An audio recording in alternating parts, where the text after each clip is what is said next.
Goeiedag julle van my kant af. My naam is Franco Hey. Ek vorm deel van die tuinroete span en ek anker spesifiek hier by Doxydale Hartplant. Dit is vandag vir my regtig 'n voorreg om met julle te kan gesels, julle as groep, daar waar julle bymekaar kom en ek hoop regtig en ek glo dat hierdie journey waarop julle saam is as groep, dat dit iets is wat vrug dra binne in julle groep, maar ook in julle persoonlike lewens. Nou, ons is hierdie jaar besig met die tema Marked by His Glory, known by His love. Ons word gekenmerk deur sy liefde as gevolg van sy heerlikheid wat ons merk. En ons kyk hierdie jaar spesifiek na 'n brief wat Paulus geskryf het aan die Korinte. En hy wys vir hulle hierdie uitnemende weg. Hy kom stel bloot aan hulle hierdie kultuur van God se koninkryk. Nou, as ons die vraag sou vra, wat is die kultuur van God se koninkryk? Hoe lyk dit as ons vir die wêreld wys dat Jesus koning is? Hoe lyk die uitnemendste weg? Paulus kom en hy skryf: Liefde bly geduldig. Liefde gee om. Liefde is nie jaloers nie, spog nie, is nie verwaand nie. Liefde tree nie onbehoorlik op nie, jaag nie eie belang na nie, is nie lig geraak nie. Dit hou nie boek van die kwaad nie, is nie bly oor onreg nie, maar is saam bly oor die waarheid. Dit bedek alles, glo alles, hoop alles, verduur alles. Dit is die kultuur van God se koninkryk. En in hierdie eerste gedeelte van hierdie gedig wat Paulus skryf, help ons om te vra, maar is ons nog op koers? En dan in hierdie tweede deel van die gedig, hierdie is die koers, hierdie is die uitnemende weg. So ek wil begin deur 'n vraag te vra vir julle groep, daar waar julle is, wat is die kultuur van jou klein groep? As julle dit dalk wil neerskryf, of refleksie doen daaroor, of net beskryf, wat die kultuur is van jou klein groep, wat sou jy sê? Kom ons pause die video hier, draai na mekaar toe en vra die vraag.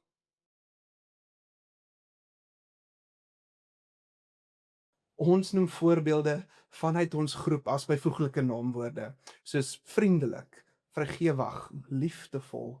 Maar hierdie gedig, hierdie beskrywing van hierdie woorde, vanuit 'n Griekse vertaling, dit word gesien as werkwoorde, as doenwoorde.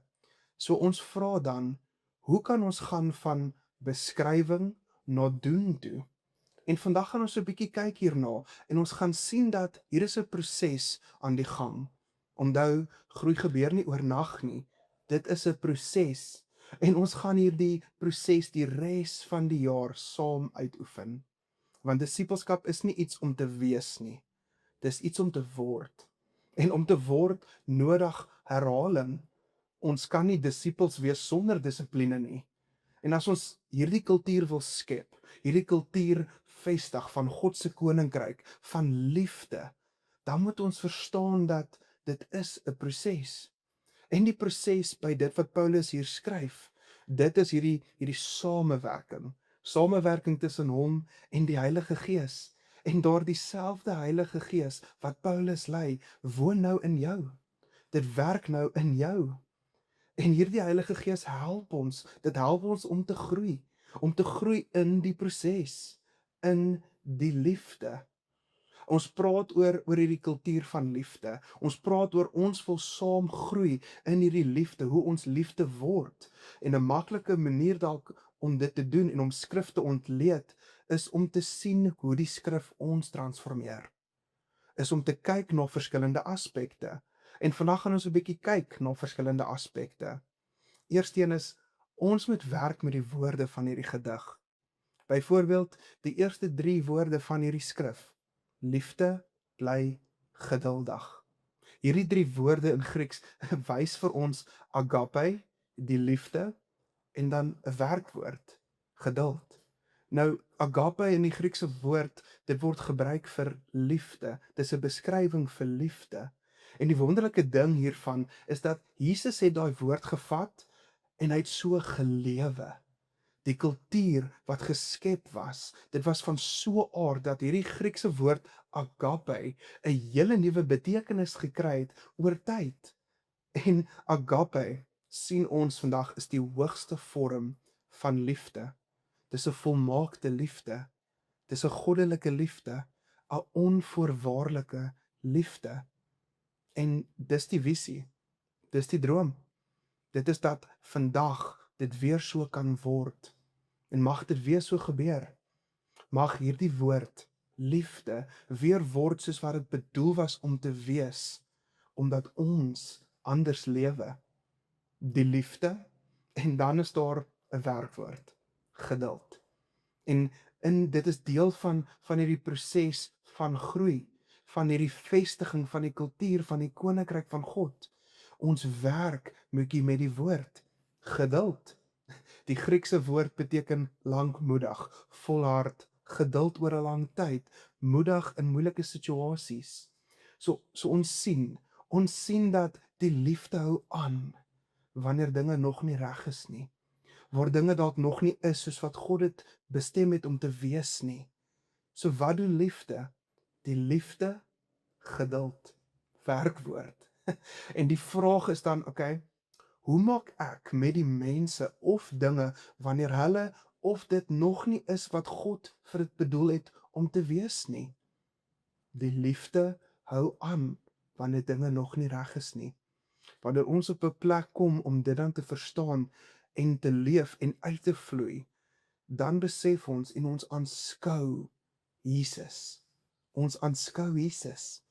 Die evangelie skryf en dit wys vir ons hoe Jesus geleef het toe hy fisies hier was. Wat hy gedoen het en wat hy gedoen het op hierdie aarde, wat hy uitgeleef het. Ons aanskou Jesus. So hoe het Jesus, werkwoord, geduld?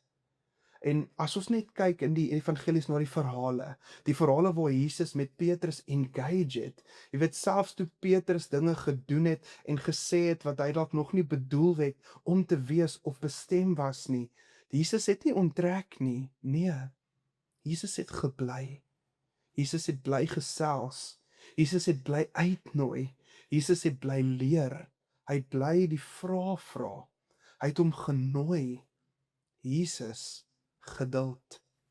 Ek en jy aanskou Jesus, want dit is 'n herhalende proses. So ons werk met die woorde, en dan aanskou ons daardie woorde in Jesus. En dan ontvang ons Jesus se liefde vir ons. Want dit wat Jesus in die evangelies kom doen het hy vir ons almal kom doen aan die kruis. Ons moet besef dat Jesus behandel ons ook so. Jesus gee nie op nie. So, hoe geduld, werkwoord, Jesus my. Hy roep my, hy kommunikeer met my, hy bly teenwoordig, hy vergewe. Sy roeping hou aan, hy leer my met geduld, werkwoord. Ek en jy, ons ontvang Jesus se geduld, nie net vir my nie, maar ook vir almal daar buite, vir elke liewe persoon. En ek kyk na ander mense as iemand wat ook deur Jesus geduld word. Onthou, werkwoord. Ek en jy moet weet dat hy ons geroep het, dat hy teenwoordig is in ons lewens.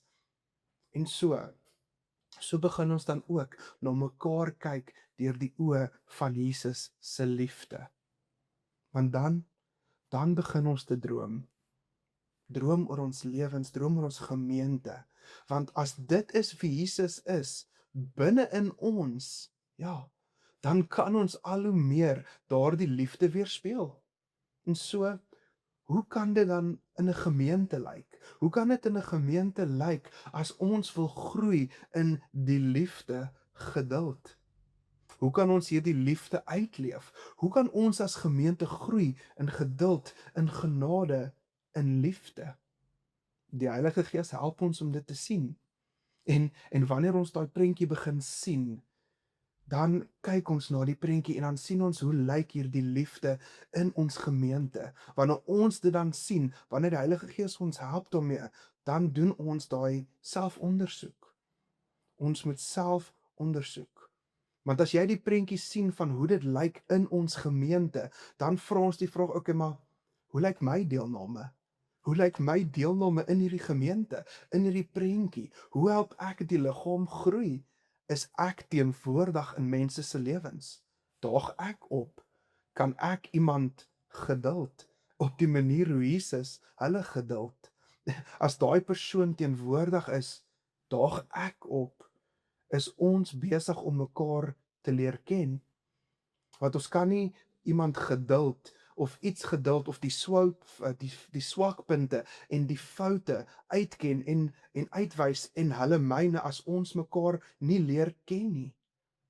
So ek ondersoek myself. Ek evalueer my deelname. En dalk is dit 'n vraag wat jy kan vra in jou groep. As ons hierdie prentjie sien van 'n kultuur van liefde in ons gemeente, hoe lyk ons deelname? Hoe lyk jou deelname? Hoe evalueer jy jouself in hierdie kultuur van liefde? Nie beskrywend nie, maar doen, werkwoord. Kom ons pause die video hierso en kom ons gesels saam.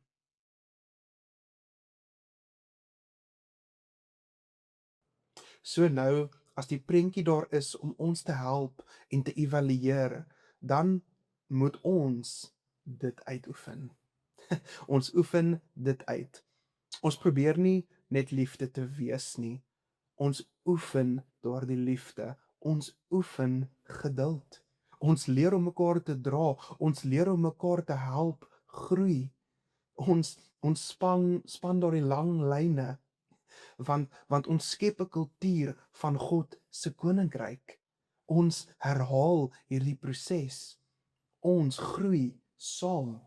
Mense, hierdie is die proses waarmee ons die res van die jaar lank mee gaan besig wees. Engage daarmee en vertrou God om hierdie herhaling, hierdie proses dat dit is iets is wat uitbegin uitbeeld in ons lewens, in jou groepe, in jou persoonlike lewe. Dat die Heilige Gees ons sal help dat ons hierdie kultuur van God se koninkryk, hierdie liefde kan verder vat en dit kan groei. Ons begin dan anders kyk na onsself en ons begin anders kyk na ander. Lyk anders, leer anders, dink anders. Dan stap ons dan hierdie uitnemender weg. Ons werk met die woorde van Jesus. So aanskou ons Jesus se liefde. Ons ontvang dan sy liefde, sy geduld in ons lewens. Dit help ons dan om te droom, om te vra maar hoe lyk hierdie geduld in ons gemeente? En so evalueer ons onsself binne in hierdie prentjie om dit dan prakties te kan sien van hoe ons dit moet uitoefen. Dit doen, dit word, dit wees. Want dit skep die kultuur van God se koninkryk. Liefde bly geduldig. Liefde gee om. Liefde is nie jaloers nie, spog nie, is nie verwaand nie. Liefde tree nie onbehoorlik op nie, jaag nie eie belang na nie, is nie lig geraak nie. Dit hou nie boek van die kwaad nie, is nie bly oor onreg nie, maar is saam bly oor die waarheid. Dit bedek alles, glo alles, hoop alles, verduur alles. Vriende, mag hierdie ons beweeg van byvoeglike naamwoorde om ons te beskryf na werkwoorde wat ons doen en word, omdat ons hierdie uitleef en is. So my laaste vraag aan julle, miskien kan julle weer na mekaar toe draai en die video hier pause. Watter aspekte van hierdie proses staan die meeste vir jou uit? Hoe evalueer jy Jesus se geduld? Hoe kan ons prakties groei in ons geduld, werkwoord met mekaar?